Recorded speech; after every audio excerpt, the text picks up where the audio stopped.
Hi, this is Peace Talk Podcast. Today's episode is very special. I'm talking to my friend Lana Kyshchuk, and she spoke about her interesting experience working as a fixer, as well as her new amazing position in a non-profit organization. And watch this podcast, you'll find out more. Also, please leave some kind of comment here, like tell me if you like my shirt. I got it in Ireland in secondhand shop. Okay, enjoy the video. See you later.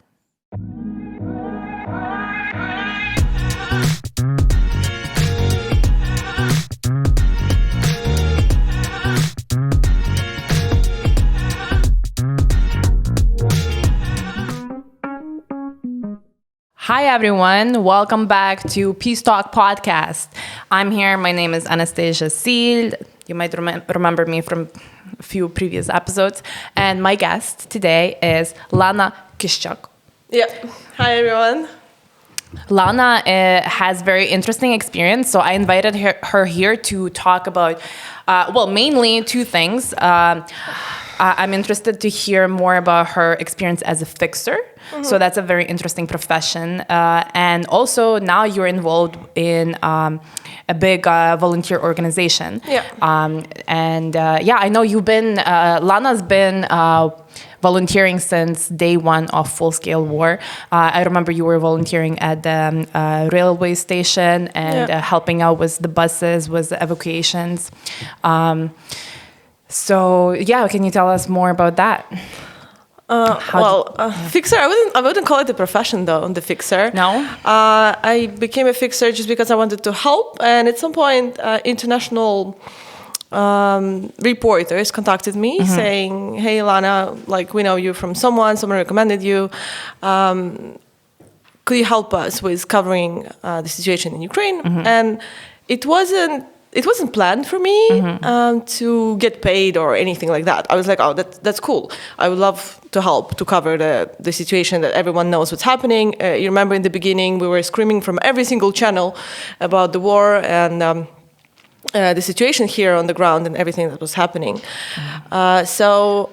First of all, can you tell us what being a fixer is? Well, being a fixer is basically helping journalists in another country.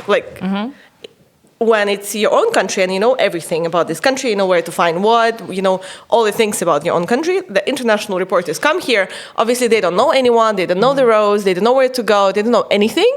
And you're the person that's helping them.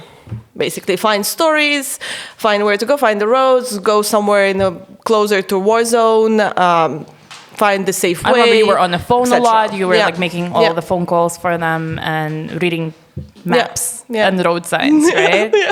Okay. Yeah, that's it. And can you drop some names of the channels you? I worked with Channel 9 Australia. Mm-hmm. Yeah, never heard of it. But Channel 9 in Australia. It was actually really. I heard cool it's experience. the 9th best in Australia out of all the channels.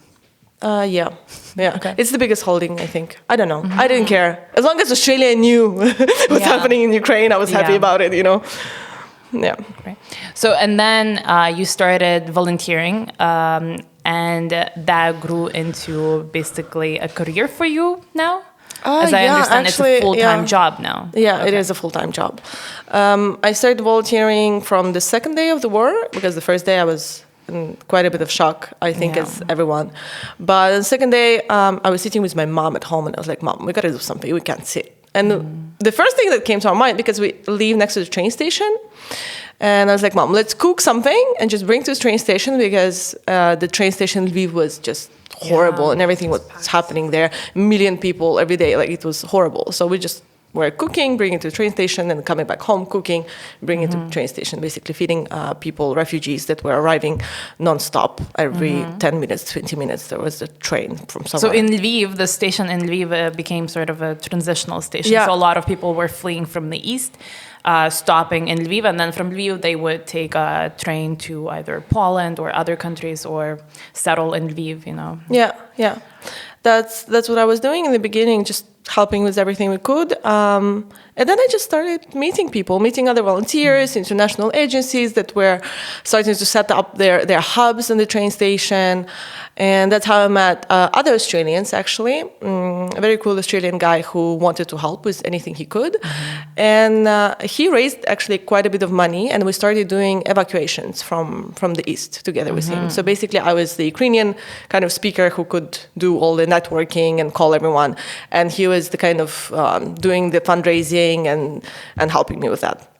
So we started doing evacuations with him, mostly. At that time, it was from Mariupol, before the Mariupol got fully occupied, right? So we did at least, I think, 6 buses of people from Mariupol. Because we were meeting up sometimes. How me and Lana met, we always hang out at this one place in Lviv. It's owned by an expat, well, sort of expat, like Andriy, who's obviously Ukrainian, but he moved to Ukraine from Canada, and he opened this pub called Beer Culture. And sometimes, like on my way home, I'll stop by and have a beer. And especially like in the beginning of the full-scale war, it became kind of like a hangout place for all the foreigners and the English-speaking community. And I would see you there a lot. And not that you have a problem, but nor me. Anyways, we were just drinking tea. Well, it's true about you. You would always drink tea. I was the one chugging. Was beer. I? Well, I don't remember you drinking tea. I'm not sure it was tea in the cup. Oh, okay. Yeah. True. I mean, we survived prohibition here. Okay, we had to get through the prohibition any way we could. So, just drinking tea and talking. And I remember you were kind of overwhelmed sometimes because once you had a bus full of orphans. Yeah. Coming from Mariupol, and they were gonna stay overnight, or just food-wise, it was like an issue. We were looking for food to feed them once they arrived, because the problem was in the beginning with evacuation was that the roads were full, right? So what's normally would take you 10 hours to get to Lviv, in the beginning of the war, it would take 30, 40 hours to get here by bus or by any kind of transport. So people were obviously hungry, thirsty, everything you can imagine. So I was a lot looking for food, where to get drinks, where to get, I don't know, anything, shelters. Shelters were full of people. That was the chaos back then. Yeah. But it was amazing to see how everyone just kind of organized themselves. Like you, a person who was not involved in like volunteer organizations before, you just decided to start helping out, and then you started looking for connections. Like you never had those connections where to get food and shelters and stuff. Actually, in general, I didn't have many connections because I think you know that I came back to Lviv not long before the war started, like, I don't know, a few months prior to the war before it started. And I was living abroad for 9 years in different countries. So I didn't know many people neither. And just, I think at that time, everyone kind of got united together, and everyone was helping each other, no matter who you asked. Yeah. Yeah, well, that's also very interesting how you came back to Ukraine, because I did the same, right? Like I lived in Canada for a long time, and I came back to Ukraine just 2 years ago. And people always ask me, like, why are you here? I get the same question, especially now. It's like, first of all, rude. Like, you don't like your own country? Like, this is... It's crazy, I love it right? Here. Why are you in Ukraine? Like, I'm Ukrainian. Yeah, you know? and I like it. I like it here. I like how Ukraine is progressing, and all the like democratic values that are being promoted here, and I love being part of that change here. So many amazing things happening. What I like to call what's happening now in Ukraine regarding the humanitarian world, I call it humanitarian revolution, because I think it's quite different from everything that's happened before and how humanitarian worked before. In Ukraine, it's quite different. I think it's because of mentality of Ukrainians. Yeah, because Ukrainians by themselves want to help each other. And that's incredible. I wouldn't call it the case in other countries. In other countries, it's usually what happened is like volunteers would come, organizations would come and help refugees, help whoever needed help. But in Ukraine, it's kind of revolution would happen, not only because everyone kind of got united and started helping each other, but also because of the fact that Ukraine, even during the war, using a lot of technologies, digitalizing, et cetera. So it's incredible. I don't really know like what other countries' experiences were like in war, because what I observed was only from the news, and that wasn't much coverage of just regular citizens. But definitely like having technology and the way we were using like all kinds of like technology to communicate with the world was what's happening here. I think that was definitely very different from what we've seen before. I mean, this war definitely brought up the most memes any war ever had. Ukrainians are just like memes. Yeah, right? Even in our organization, we're using Slack, like for different projects, and we have one channel which is called memes. So that everyone just sends memes there on daily basis.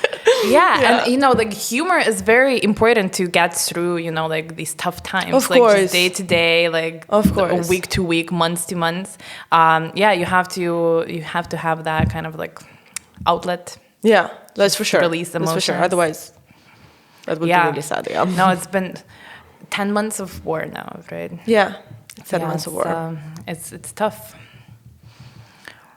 Okay. I mean, it's quite exhausting. So I think humor helps with that. Yeah, a lot. Mm-hmm. So you started volunteering at the train station with Australian friend, and I know now you work for an organization. Was that also like through a connection you made at the train station? Yeah, basically. I was working a lot with this Australian guy evacuating people, and at some point he recommended me to someone. By the way, I lived in France before, so that's you gotta know that before knowing the rest of the story. How long did you live in France? For 4 years. So you speak French? Yes, a bit. A bit. Not as fluently as in Ukrainian, but well, yeah, I do speak French.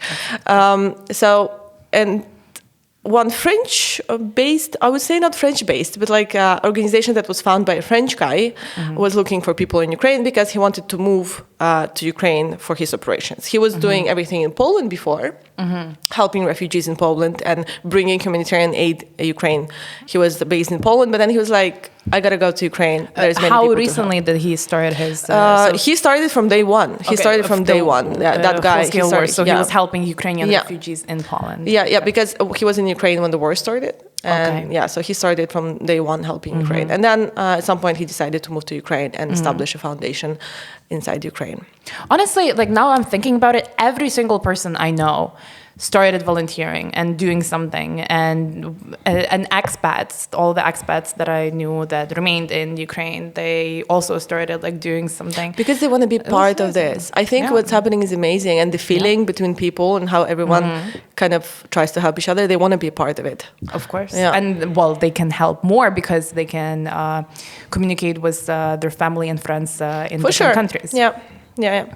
So basically, they found me through this Australian guy that I worked with before, and in the beginning, I just wanted them to help them establishing the foundation, like bureaucratic work, because you have to register, blah blah blah, yada yada. Yeah, that's complicated. In Ukraine, there was the institution it's kind of tough. The bureaucracy and they had quite a good team already of like 20 people, I guess, working with them. But at some point, he looked at me and is like, Lana, I want you to be a CEO of the foundation. Okay, CEO.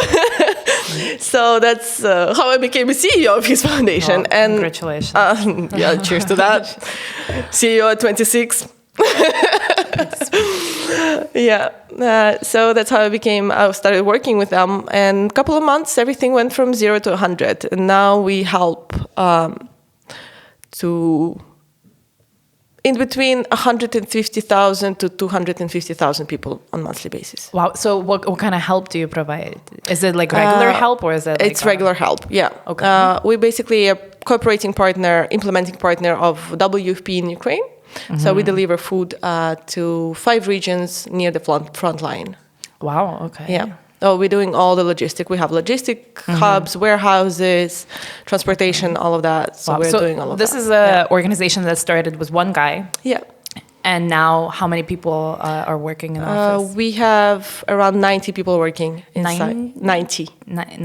90. People Wow. working. Only, I think only 4 internationals. The rest are Ukrainians. That's pretty great. Yeah, and I cannot count the volunteers. That's so many volunteers. It's a lot. Yeah. Okay, and so how do you like it? Do you I love enjoy it. this work? I love it. I actually, right before the war, I quit my job. Like 2 weeks prior to the war, I quit my job because I was really tired of working in corporate world. I think everyone kind of burns out from working in corporate world, right? At some point, well, it's yeah. right. It's so I quit my job, and because I really did not expect the war happening thing. I was having full-on plans to go travel for 3 months and then find another job and etc. Because I really didn't like what I did before. And now when I started working in the humanitarian world, it's something that I would love to continue in my career with, because it's way more rewarding and interesting than corporate or business. Yeah. Well, that's amazing. I'm glad that you found something that you feel so passionate about. Yeah, I am very passionate about this. Yeah. That's nice. Yeah, so we do we're actually even building a school in Lviv. Really? Yeah. Where at? It's School 23. Yeah, it's the Shevchenkivsky district. There's a school that was okay before the war, but now because of the amount of internally displaced people and children that came and settled in Lviv. Are they housed in this school? No, they're not housed in the school, but there's so many children that arrived and now settled in Lviv with their families. But even before the war, the schools in Lviv were full of children, and there was not much spaces. So now they were overwhelmed with children in the school, and we decided to build them a campus. That's awesome. Yeah. So are they building the whole new school, or It's just like expanding it? not expanding. It's like a campus near the school, like another building, and it's a very interesting project because it's not just building. We're building it with technology of 3D printing. Oh, yeah! damn. You can 3D print buildings. Check it out. I've seen that's really like cool. an ad on YouTube like years ago about 3D printing houses. I was like, bullshit. But it's happening? Yeah, it is happening. It is happening. We already have a foundation done of the building, and now we're just waiting for the printer to arrive to Ukraine. That's going to be the first 3D printed building in Ukraine. In all of Ukraine? Yeah, all of Ukraine. The first one. Yeah, that's amazing. I'm gonna go watch them build. You know, like in Ukraine, actually, it's a tradition when someone's building something. There's a bunch of guys just standing around, just watching builders work. So I'm gonna do that. I'm gonna go and watch this 3D printer print. You're welcome. You're welcome. Bring popcorn. I'll tell the security to let you in. Okay, good. I don't have to do my usual tricks. Well, actually, we were supposed to finish the printing in autumn, but you remember the 10th of October when Russia started attacking Ukraine massively with rocket missiles? Yeah. It was exactly on 10th of Ukraine. On 10th of October. On 14th of October, that's when we were supposed to have our printer arriving. But then at some point, we thought that's going to draw a lot of attention, this 3D printer, because probably, I don't know, Russians would think that it's something for military, whatever, and that would put people in danger. So we decided to postpone it until Russia will run out of missiles. Yeah, hopefully soon. Hopefully soon, Yeah. Okay, so tell me a little bit more about yourself. So you have this interesting experience of living abroad for, you said 9 years. Yeah, 9 right? years. And you lived in France for a little bit, and I know you lived in America. Yeah, in the US. Yeah. In the US? Yeah, in Boston. I lived in Boston and studied there for 2 years. What did you study? Well, I actually kind of finished high school there. Yeah, and then I was supposed to go to university, and I didn't like it there that much and moved back to Europe. So when you went to high school there, did you move to America by yourself? Yeah. And you were 18 probably? No. No? I was 17. 17. But you were still able to like register to school? Yes. Did you have to get like foster family? Or? Yes. Oh, okay. Well, there was a campus as well. I could live either on campus or in foster family, like 2 options, yeah. So did you come from Ukraine? I'm not sure actually about you. Don't know the whole story. You were, because I know you. Were you born in Ukraine? Yes. Well, I was born in Ukraine, but I'm half Ukrainian and half Turkish. My dad is Turkish. My mom is Ukrainian. Yeah, so I was wondering if you lived in Turkey before. No, I wasn't. No, I didn't live there much. I just was visiting all the time, a lot. Yeah, but I didn't live there. So so you went to school in Ukraine and then moved to America? I basically finished school in Ukraine and then moved to the US. My dad made me move to the US. Back then, we still had 11 grades in Ukraine. Yeah. And in US, they had 12 grades. Yeah, right? So that's the thing. That's like I kind of finished the 12th year there. Got my SATs, all those exams done, and was supposed to go to university. But I didn't like it, so I just moved back to Europe, yeah. Was it really that bad? No, it wasn't that bad. It just wasn't my thing. I prefer Europe and European style. American style of lifestyle is very hard and and it's a bit antisocial. Yeah. I mean, everyone. Well, I'm not sure about America, but in Canada, like everyone's very friendly with you, but they're not really friends.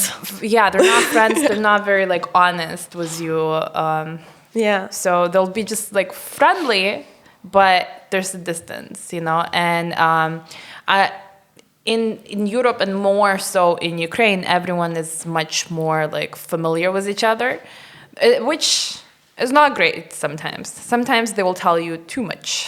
They feel like your family, and they'll just like share their critique about whatever the fuck they want. You don't like when people share with you, or when they sometimes people will start like telling you like, oh, you should be doing this and that with your life. It's like, I just met you on the street. Like, I would say go fuck yourself if they would tell me that. I would say go fuck yourself if you would tell me that. I'm sorry. Yeah. I don't like when someone tells me what to do. But hate that. But there are people like that. You know, a lot, especially like grandmas. Yeah, because they think they know better what you need. Yeah. So that's downside. But why do they feel comfortable saying that? Because they feel like they're your family, basically. Everyone's that's here, the amazing and then part. they just can come up to you and say whatever because they're comfortable. You know, that would now in like North America, that's they will be nicer to you, but they're not like very honest, I think. Like not that's not the right word. Sincere. Yeah, I lacked sincerity there. Yeah, that's especially in corporate culture. That awful. is just all putting on a face. Yeah, that's awful. Yeah, and it's small talk. Even and you like gotta work a lot in US. You gotta work a lot. Like I don't like that. You know what I think it is. In a lot of jobs in Canada, you get paid hourly. And it's very easy to calculate how much money you're missing out on if you're not working. So that kind of motivates you to like make as much money as possible because because time is money. Every hour you could be making this much, and if you're not working, you're not making it. You're missing an opportunity. That's cool. And I think that motivates people to work too much. Oh, really? Yeah. That would motivate me work less because I would know. Oh, I worked 5 hours. It's enough for my food. When I have an opportunity to make extra money, I'm like, yeah, I'm there. Really? Yeah, I'm a bit of a workaholic that way. I'm not. Yeah. Right now I would say I work a lot, but that's because I love my job now. I'm passionate about it. So I mean, you started working for free. Yeah. So that tells you a little bit about your job. You must fucking love it. Yeah, I started working for free, and then when the salary came in and everything, it just was it's like an extra great bonus. Yeah. To what I was doing. Yeah. It's like that for me with stand-up, Really? I'm almost making money. Almost. As long as it's enough. But yeah, didn't love the US. And there's no American dream. No? No. Not for you. Do you think American dream is still alive? I don't think so. No. That's it? Freaking insurance costs $500 a month. A what? Insurance.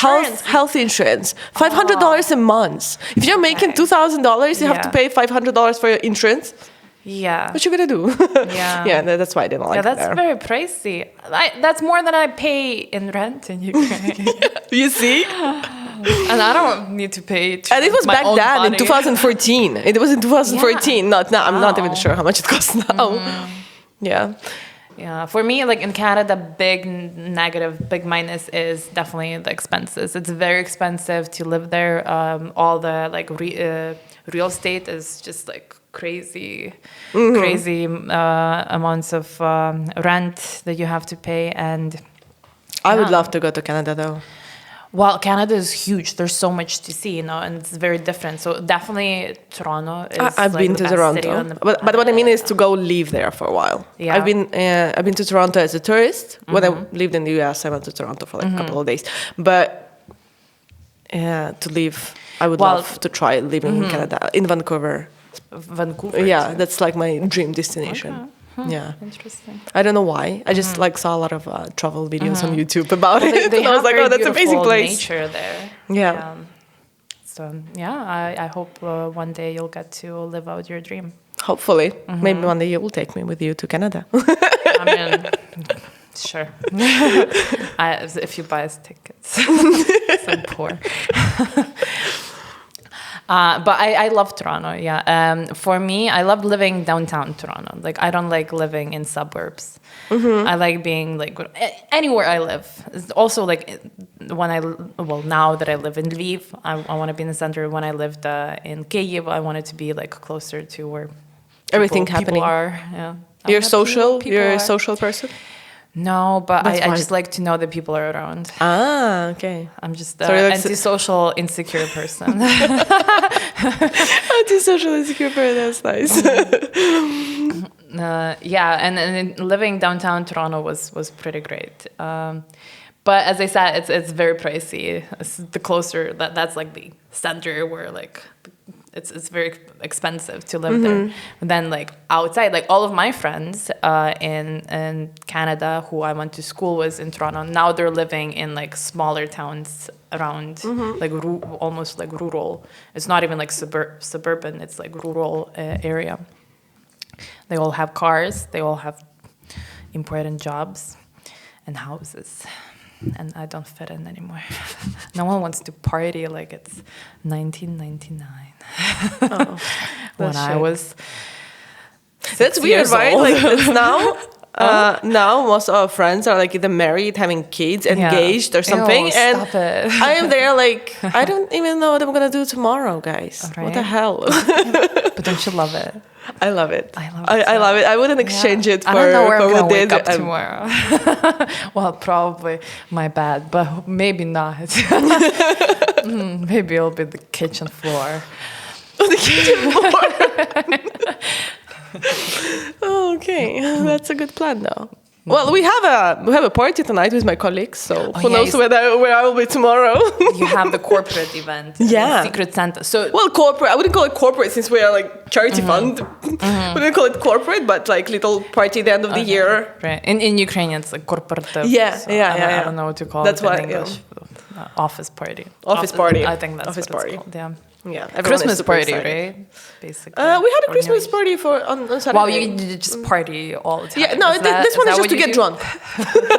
Literally, just to come in, get drunk, fuck off. Well, That's the whole plan. that's Yeah. a good party right there. That's the plan.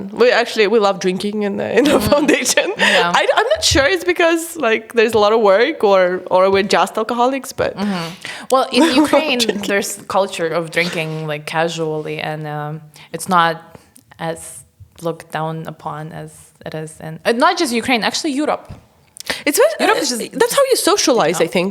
Yeah, Because I'm not sure, like, drinking does not mean that we get drunk on a daily basis, but like we just love to have a glass or beer or something like that. yeah. That's how So you- what's your drink of choice? I would say beer. Beer. Beer. Well, I love this is beer. why we're friends, because we met at the beer club. I also love beer Yeah, I love beer. And wine. and wine. Yeah, 4 years in France. Oh, okay. So do you know a thing or two about wine then? No. What kind of wine? No. No? I don't know. I just love wine. Okay. Yeah. Because I don't really like wine, and I don't know anything about wine. At one point, I learned that there's more sugar in certain wines and less in others. And I Yeah. was looking out for that. I've lost that information since then. So I don't even know. Like I just look at the pretty bottle. Like if it was sometimes like you have to get a bottle of wine as a gift for someone. Just, I look for the cheapest wine that looks the most expensive. Oh, okay. Well, I won't be drinking with you then. Not The wine you choose. I don't know shit about wine. Yeah, beer though. I know a thing or two about beer. I don't know anything about beer neither. I just love drinking. That's it. What's your favorite beer in Lviv? No, nothing. Blanche, Lviv Blanche. Like Blanche. Yeah, Okay. it's very soft one. What do you that I don't usually get drink? drunk with. Corona. Blanche. Oh. I don't like the artificial beer from the bottles. I like the one that's freshly brewed. Yeah. Yeah. Yeah, and there's so many nice pubs that have like lots of taps. You know, Bratiska, they have like 50 taps. I think. Yeah. But a huge lineup though. In general, I think it's a pity that no one knows that in Ukraine people love beer and we're brewing our own beer, and that's There's many. really breweries nice now. one. Really nice one. We had these two comedians perform in Lviv just like 2 weeks ago. And one of them is from Netherlands, or Bulgaria. Anyways, Fedor, and he really wanted to like try out some local beer. So I gave them a tour around like different beer pubs, and he really loved it. And there's actually there's this app.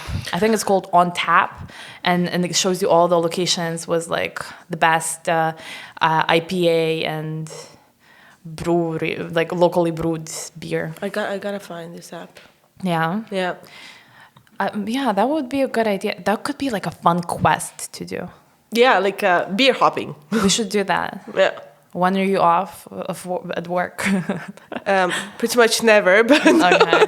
Cool. We should after go. 6 usually I'm available. We can call it beer hops. Yeah, beer hops. Because hops.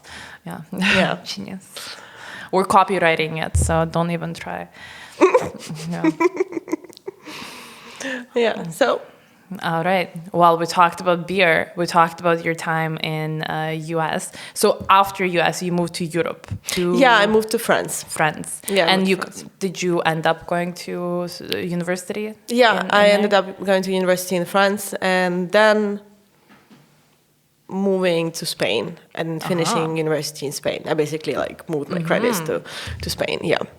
So I was living in France, then in Spain, and then I went back to France and lived in France again for a while. And then I got tired of those French people and came to Ukraine. Yeah, what's up with French people? I don't know. Literally, when I was leaving France, I was picking up my bags and I was like, I will never have anything to do with these people anymore again in my life. And then I come to Ukraine. I spent here a couple of months, and again, I'm working with French, and my boss is French. Yeah, you seem to be attracting French people. Yeah, I don't know why. Yeah. It's a pity. Yeah. Yeah. You know, I'll tell you a secret. Sometimes there are French expats here, and they speak English to me, and I don't understand shit. You I wouldn't don't understand my boss, what they're Jean. saying. We would. I thought it was no him. one understands you. I'll show him that. Yeah. Nobody understands my boss except Yeah. me. Everyone is like, is he speaking French or English? I know. Like I've met a few people like that who are French, and I just couldn't understand. Wow. Yeah, There you no. go. Don't hate me, French people.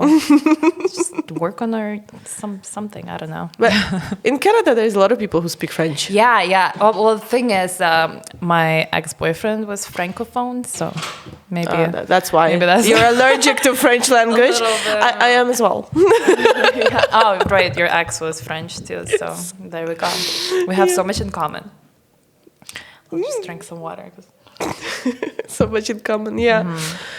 Yeah, so spent a lot of years abroad. Loved it, but I feel way better in Ukraine.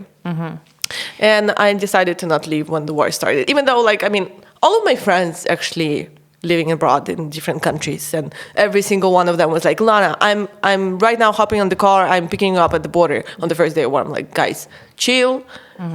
I will see what's going on. If I will feel like I'm in danger, I will come, obviously. But I decided to stay because I actually went abroad only twice in the last 10 months. And it feels worse when you're there than here. It's Right? incredible. I was really shocked that I felt way worse there. I was worrying for my family. I was worrying for my friends. Every time there was air raid, I was calling everyone. But when I'm here, I'm so chill. I'm like, Yeah. it's okay, you know. I've had the same experience. Yeah, too. it's Yeah. crazy. It's Yeah. crazy. I did not There like. you only hear the news, and it's like everything is awful. Like, which it is. It is It's awful. pretty- It is awful. But also, sometimes there's a puppy on the street, and it's nice. No. Sometimes they're like nice people. You know, you walk out, like life goes on. You kind of forget about that when you just see the news. Well, for me, like I would prefer to die with everyone else than like It's, the only one that survived, and I very would feel positive really bad if person. like you know what I mean. Yeah, That's no. how I feel. I was like I would prefer to be there and die with them than like be there and survive. You see what I mean? Yeah, you're worried about missing the big orgy we're supposed to have before we got nuked. I don't know, Nash Chikovitz. Yeah. Yeah. Yeah, that was dark. I mean, Actually, yeah. I even got a tattoo for Ukraine now. Oh, yeah, what a does couple of it weeks say? ago. It's wheat. Oh, that's the wheat. Yeah, it's a Nice. wheat. That's very pretty. What about the lettering? Was that That part of says it? yours and mine. Yeah, that's actually also related to humanitarian story. Yeah, from don't want to go into details. It's very very personal, but related to refugee that I met when I was Yeah. working. Yeah, Wow. yeah. Well, you must have a lot of those because you had a lot of interactions with refugees. Yeah, like that. yeah, a lot. You know, for me, like I kind of like put all of that through me, like all of this, like when I meet someone and like their pain, you know, it just goes through me. So, and I even didn't have that many interactions with like people, like you know, people who needed help and stuff. I don't know how you do it, like every day. Well, now I don't know. Now you don't talk to people, but like you did. I do. I Yeah? do on a daily basis, and I go on work trips a lot to the east or south or yeah. How do you like deal with all the emotions and just staying mentally healthy? Yoga? No, I would say drinking, but people will think I'm really an alcoholic. But actually, yeah, but I don't know. We just talk about it with friends and family, and yeah. Yeah, well, definitely you have to like unwind and. Yeah, I love talking, so I yeah. just talk about everything that I cry, talk, and then I'm fine. Yeah, Yeah, move on. True. Good. You can't. The thing is, if I would put through me everything that I see and hear on a daily basis, I wouldn't be able to like function as a human being. Because there's a lot of pain that people go through, millions of people going through, a lot of pain, hunger, everything, basically. So I cannot put it all through me because I wouldn't function. You know what? I feel kind of guilty because recently I noticed that I'm trying to actually like kind of shelter myself from all these like stories that because like I don't want to know more than I need to know. I was what happened? I was like on Facebook and like I saw this group of like people like giving away their cats and or looking for cats, and I was like, maybe I can sit a cat. And then there are all these stories about like all these like cats that are from people who are moving to other countries, and it was just like too sad, and I didn't even join the group. That's a stupid experience to share, but that was so. But I'm noticing sometimes like I don't want to hear more than. But I think it's already- normal. I think I think in the last 10 months we went through so much bad news and bad emotions that it's normal for humans to like shelter themselves for a while and then go back to receiving this information again and then shelter themselves. Like it's normal reaction to everything that's happening. Yeah, I've heard this, I don't know, like study that says that human in modern days, in one day, we process more information than our ancestors did in like their whole life back like before, like medieval times, I guess, because the news didn't travel as fast. Oh, of course.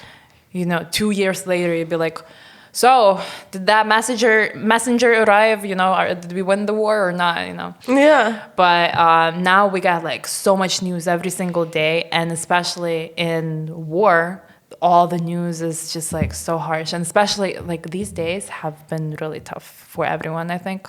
Now, Sometimes I even Google like positive news. I want to Google it. Is there anything good happening in the world? Because at some point when you want to just scroll through BBC, whatever that is, it's almost everything is not very positive. I like that idea. I want to Google something very specific, like how many platypuses were born today. Who? Platypus. Platypus. Oh, they're adorable. Google that. Okay, I will Google that tonight. It's one of the only 2 mammals that lays eggs. Oh, okay. That beak. was an information that I needed to know. Well, that's what they're known for. They live in Australia, I think. Cool. Have you been to Australia? No, I would love to. Okay. Haven't been, but I would love to go. I think it's a fun country. It's like spiders and snakes. And Yeah, even platypus, they have a claw. Males, they have this claw with poison. And it's adorable, but it can cause you a lot of pain. I don't think it's deadly, but it's bad. It's poison. But you sure pay a lot of attention to mammals. I love platypus. Well, you love animals, actually. What I noticed is they talk about animals. Yeah. You know, like you love them even more than humans. Yes. I can't say no. It's true. How did you become a teacher? Like, and especially not anymore. For children. A cat led me to a school. Okay. Once I walked into a school and I was like, oh, wow. Yeah, okay. Well, that's you have a interesting. cat. You like animals too? Yeah, I have a cat and a dog. And I had right. all kinds of animals in my lifetime. Yeah? Yeah, because my parents never told me no when it came to animals. How did so that feel? It felt amazing. Nice. Like I had rabbits, I had turtles, I had many different cats and lizard and everything I wanted, basically. They always like, okay. So we had like a house full of different reptiles and stuff. That was that. Yeah, that was cool. I loved it. And still now. But the cat we just found it in the street. But it's so cute. Yeah, it is so cute, right? My sister just like opened the door, like our apartment, and she put it inside and then closed the door and ran away because she didn't want mom to like scream at her or anything for bringing in another animal in the house. So she just opened the door, put the cat, and just closed the door and ran away. You can't say no to a face. Yeah. Yeah, no, she was just hoping that my mom would like take care of the cat, see it, and kind of in 1 hour warm up to it, and then she would come. That's a good plan. Yeah. Yeah, smart. Yeah. Children are very smart nowadays. I don't know. Haven't. Anyways, so let's get back to your work as a CEO. Is that right? In organization, volunteer. How would you? That's charity fund. It's charity fund. Yeah, it's organization. Yeah. So what do you guys have any further plans to like expand, or I know you're 3D printing a building. I mean, that's pretty cool. What's next? You're flying to Mars? Well, hopefully one day. I think it's cool. It's a good. It's easy to shoot at Russians from space. Yeah, right. We do have a lot of projects that we're working on. A lot of IT projects, GIS-related projects. We're doing a map of Ukraine in GIS. So in what? In GIS. It's basically using satellite images and yeah. Not like a pub. It's like dun, dun. No.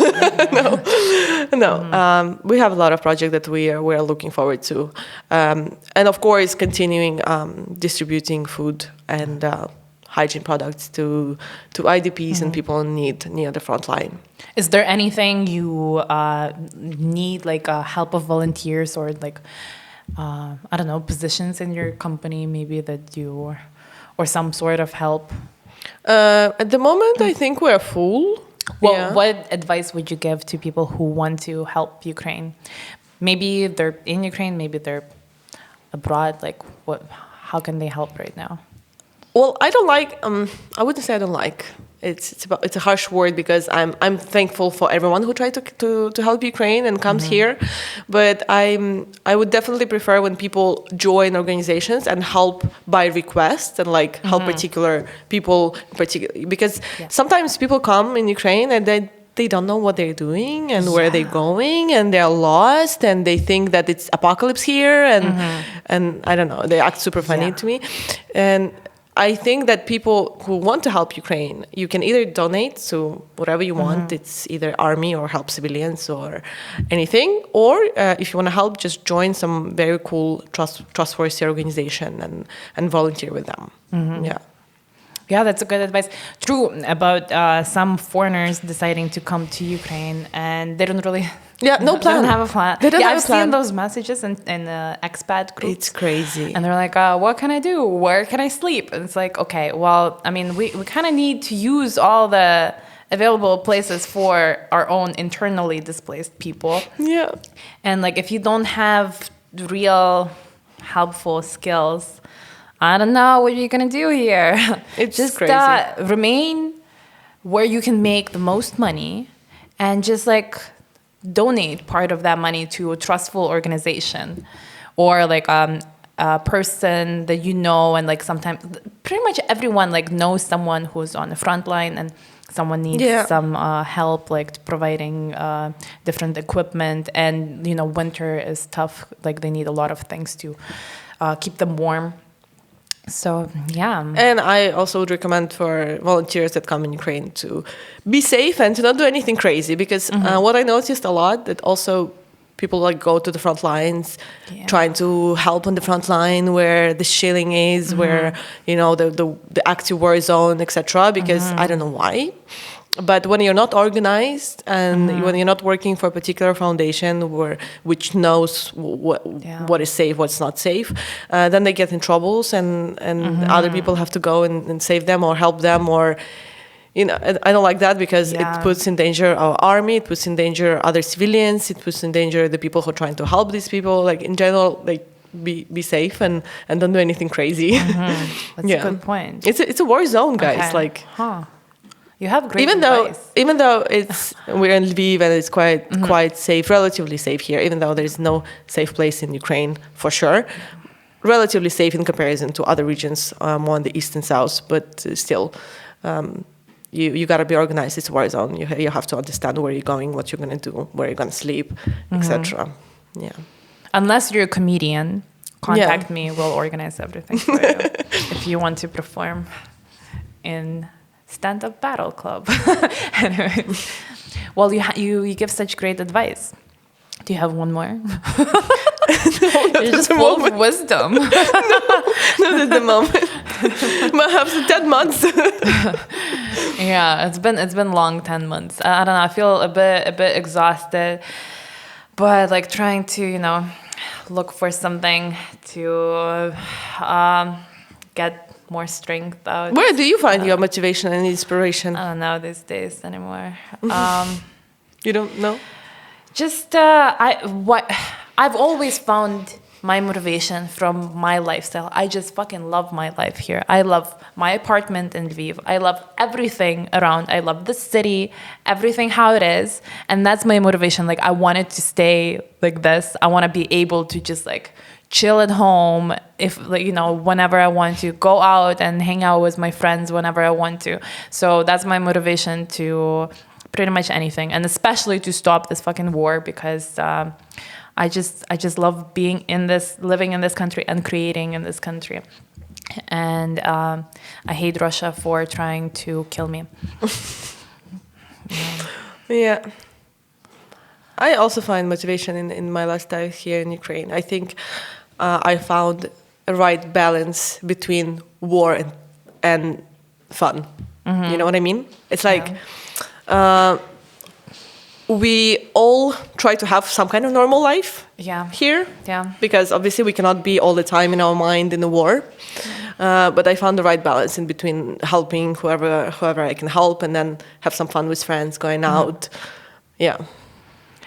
So do you think social aspect is important? Very important, very important. I think it's very important to stay active and have fun and continue with your lifestyle and your habits and your hobbies and everything. Yeah. Yeah, well, you have to remain some sort of normal to stay, of course, in good mental health. Even though it is hard, I would say. It is hard. It is hard. Some days harder than others, you know, because sometimes we get a lot of bad news, alarms, scary news. Yeah, alarms. Just today, we waited until the air alarm ended to start recording this. Yeah. Like even you want to go to the mall and then you came to the mall and the alarm went off. Yeah, Then it's like, they closed the mall damn it. down. Yeah. Yeah. Most of the shops, they shut down if there's an air alarm. So you can't do the shopping while Russians are Yeah, you bombing can us. do most of the things. Yeah. I mean, it's not necessary, air alarms, it's not necessarily that something's going to happen, but it's just something Well, it flying might. into this general direction. You don't know. Yeah, you don't know what's going to happen. Because, Russians are not very precise with their missiles. Yeah. And they're not really aiming at anything. And are you going to shelters or no? Not anymore. Not at all. Not even No. two walls rule. Well, yeah, I feel more comfortable indoors. Yeah. I try to stay behind two walls. Well, no. When I'm at home, I just stay in my kitchen. I can't. It's just I can't stay in my hallway for 3 hours. I'm done with that. I don't know. And For me, it depends. It depends. It depends. There's some eerie alarms that when you go on news and you don't see anything written about rockets flying inside the Ukrainian airspace, then I'm fine. I'm staying in the office or at home or whatever in my bed. But if I see on the news that there's rockets in the Ukrainian airspace, I'm like, I don't feel comfortable with that. I don't feel comfortable with the fact that there is some kind of missile in the airspace where I might be. yeah. Yeah, so that makes me, in general, honestly, I am a pussy, so everyone knows that. Well, for the first few months, I've always been going into my hallway, and I would make stories about it to inform my foreign friends, friends in other countries. But now it's just, I don't know. It's just been sometimes if I feel a little bit overwhelmed, I'll go in hallways. Sometimes when there's no air alarm, I die. Sometimes I just go sit. It's my safe space now. I've survived for 10 months, so now I'm not as concerned about dying. I guess maybe I'm just too relaxed at this point. I'm Yeah, it's until the next attack that's gonna happen. yeah. But for me, it's actually, in Lviv, I live in a very high spot of Lviv. Yeah, it's pretty dangerous. And I have a view of almost all the city. And every time there was an attack on Lviv, I saw it from my windows. I haven't seen anything, but I don't know. Oh, that's why I have those pictures and images in my head when this missile is flying, falling, exploding. 'Cause you saw and you it. see it in your city, and I don't feel Yeah. comfortable. There was once that my mom thought that the air raid was off, and she went back in the apartment, and there was a drone, next to our building. Wow. Yeah, and she's like, "Oh shit, there's a Yeah. drone. Is it our drone?" I'm like, "I don't know. I don't know whose drone is that." Yeah. Yeah. Huh. Yeah, so Scary I stuff. don't feel comfortable in my apartment. I always anytime anything happens, I see it. So and you feel the sound and everything's shaking and. So you go downstairs into the basement? No, I just go closer to the elevator area. Yeah, just there. Well, do you have power outages in your building? Yeah, a Do you lot. live really high up? Yeah, on 8th Yeah. floor. 8th floor? Yeah, but now I'm kind of used to climbing all the time. Yeah, before it was a little bit. Yeah. Yeah, but now it's fine. But a lot. I think as most of the people now. But honestly, I don't know if it's for everyone the same, but for me, it feels like we have more than everyone else. The power outage. Here? Yeah, no, in your building? in my building, yeah. I don't know. Yeah, but it's fine.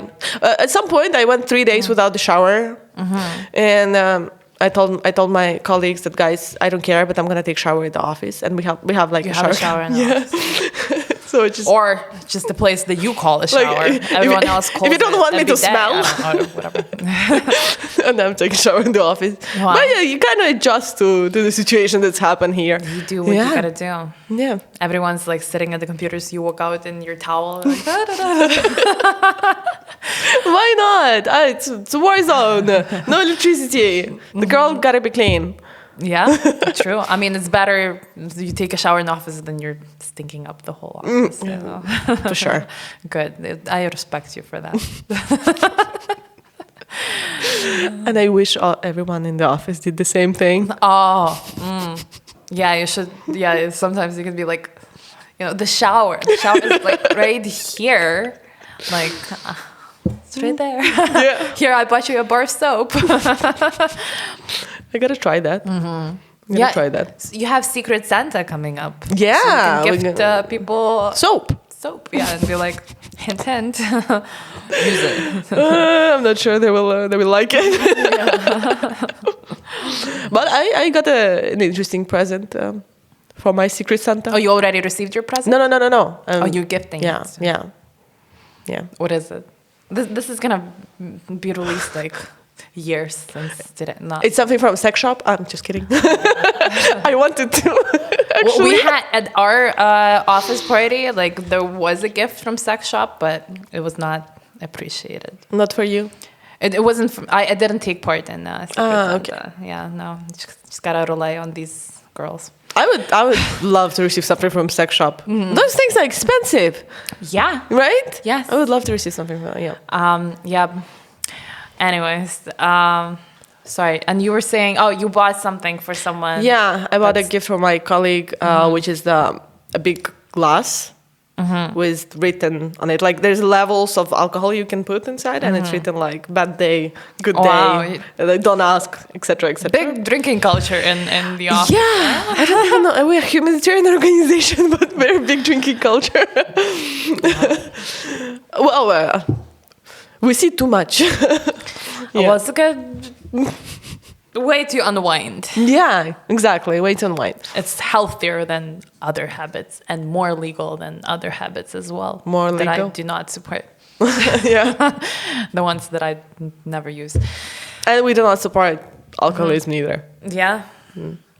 Unless. And no sexual assault and no abuse, Wow. etc. Sounds like perfect workspace. And no, yeah. Well, I'm really glad that you found something that you really love doing, and you're like so great at it. You're already a CEO. Am I saying it right? I always confuse the letters. There's so many. Yeah, CEO, CFO, CMO. What does CEO stand for? Chief Executive Officer.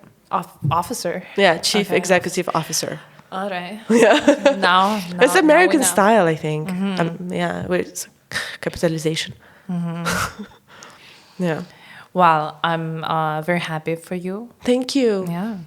I am very happy for me too. Okay. Yeah. And I wish you best of luck in your humanitarian efforts, and you're helping a lot of people. Thank you. It's great. Thank you. And thank you for coming and talking to me here today. Oh, that was awesome. cool. We I had loved it. fun, right? Yeah, we did. Now we can go have some beers. Finally. Okay. I was just thinking about it for the last 20 minutes. Deal. Okay. We can go then. Yeah. Let's go. Okay.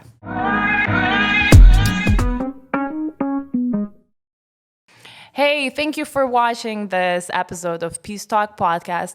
Please let us know what you think in the comments section under this video. Give this video a like, share this video with your friends, with your mom, with your grandma, and let us know what else you would like us to talk about in upcoming episodes in the comments section. Subscribe to Ukrainian stand-up comedy channel. That's it. See you later.